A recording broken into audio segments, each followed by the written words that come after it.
नमस्ते बालमित्रांनो, आपण शिकत आहोत ज्ञानेंद्रिये. याआधी आपण माझे शरीर मध्ये शरीराचे काही भाग पाहिले. आता आपण ज्ञानेंद्रिये पाहूया, ज्यापासून आपल्याला परिसरातील गोष्टींची माहिती होते. हा आहे कान. कानाने आपण ऐकतो. हे आहे आपलं नाक. नाकाने काय करतो आपण? बरोबर, श्वास घेतो. वेगवेगळ्या गोष्टींचा, पदार्थांचा वास घेतो. ही आहे आपली जीभ.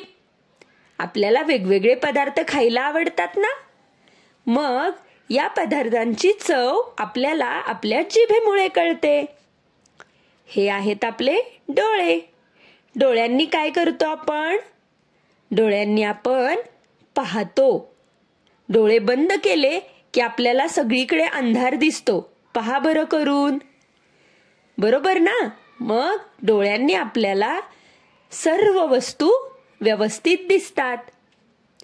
आता हे काय आहे? तुम्ही म्हणाल गाल.